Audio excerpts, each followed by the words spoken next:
رب اشرح لي صدري ويسر لي امری واحلل عقدۃ من لسانی یفقهوا قولی۔ میں مانسیرا پریس کلب کے دوستوں کا انتہائی شکر گزار ہوں کہ وہ ایک ایسے موقع پر مجھے اپنے ہاں دعوت دی کہ جو ہمارے ملک کے حالات انتہائی تشویشناک حد تک خراب ہو گئے،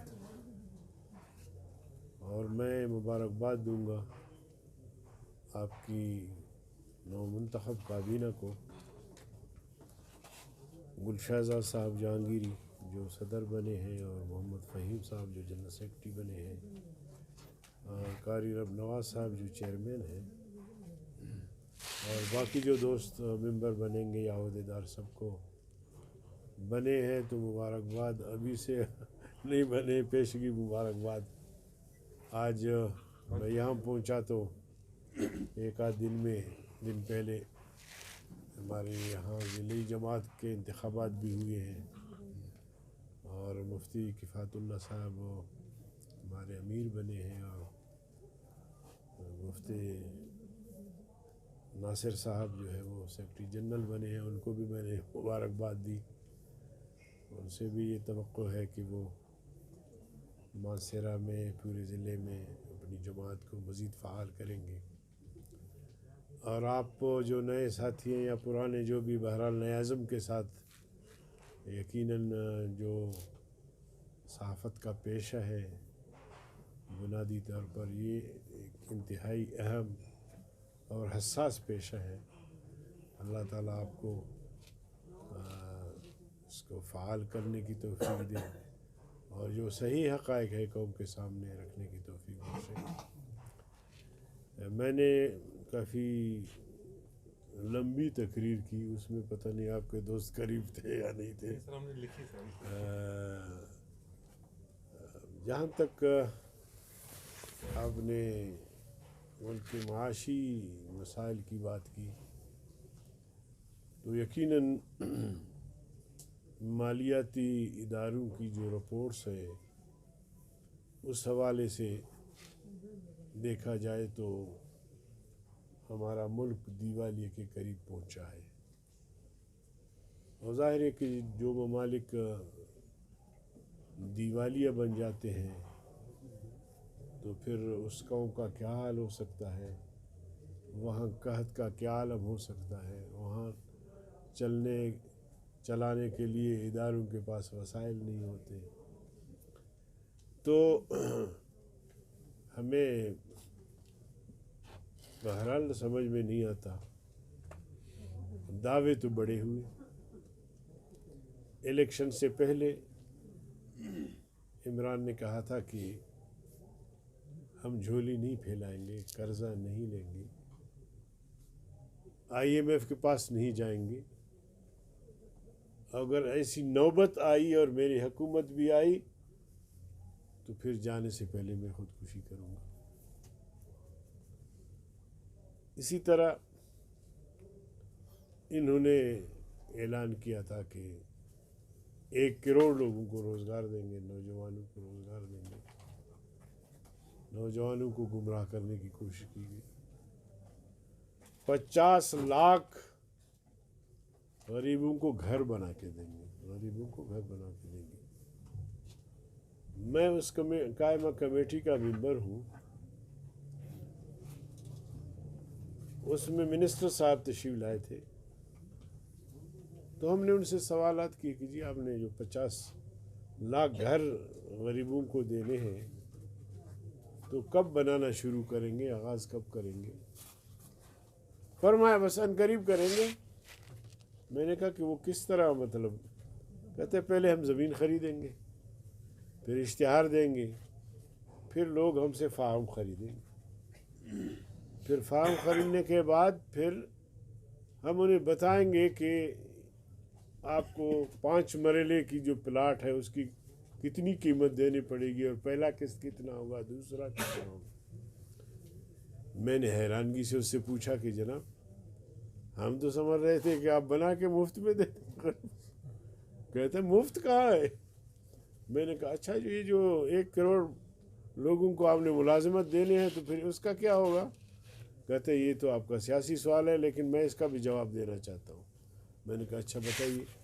کہنے لگے کہ یہ جو مکانات ہم تعمیر شروع کریں گے نا تو اس میں محنت مزدوری کے مواقع میسر ہوں گے، تو کوئی انجینئر ہوگا تو وہ کام کرے گا، کوئی جناب والا کسی اور ہنر کا مالک ہوگا وہ کام کرے گا، کوئی اینٹ کوئی پتھر کوئی محنت مزدوری۔ تو اس طرح مطلب ہر چیز کو مذاق لیتے ہیں اور ہر چیز کے حوالے سے اس طرح۔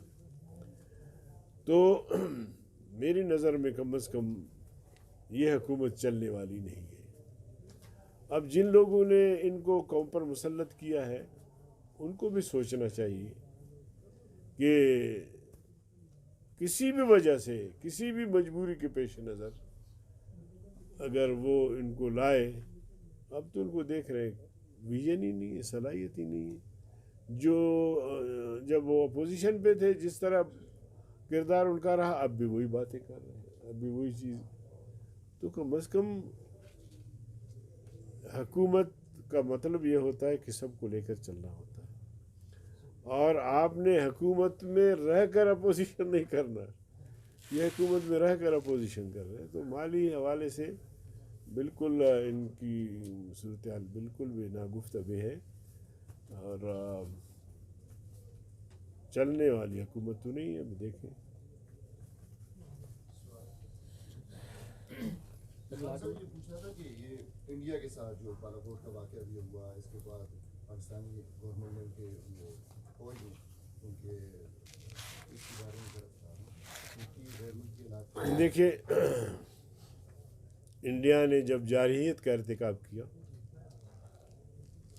تو ہم سمیت پوری قوم تشویش میں تھی کہ انڈیا گھس کر ہمارے علاقے میں آیا، ہمارے ریاستی خود مختاری کو چیلنج کیا اور بمباری کر کے واپس صحیح سلامت چلے گئے۔ دوسرے دن سینٹ میں یہ بات چلی، قومی اسمبلی میں،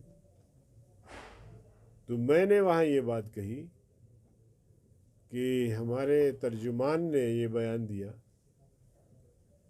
کہ دشمن نے جارحیت کی، خلاف ورزی کی، اور ہم نے اس کو مار بھگایا۔ میں نے کہا مار بھگایا، یہ تو بیانات ہم روز سنتے ہیں نا کہ ادھر سے جارحیت ہوئی ہم نے مار بھگایا، کبھی یہ بھی بتاؤ کہ ہم نے مار گرایا۔ شاید وہ قبولیت کا وقت تھا۔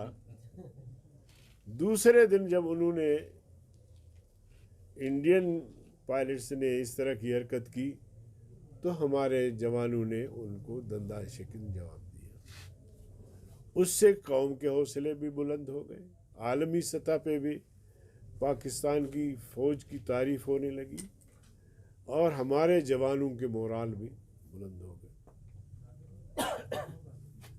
لیکن اس فتح کو جو ہم سمجھتے تھے کہ پاکستان نے ایک انڈین فورسز پہ فتح حاصل کی، ان کے جہازوں کو مار گرایا، پائلٹ پکڑے، دنیا نے دیکھا، لیکن عمران نے جس طرح عجلت میں یہ فیصلہ کیا اور پائلٹ کو چھوڑ دیا،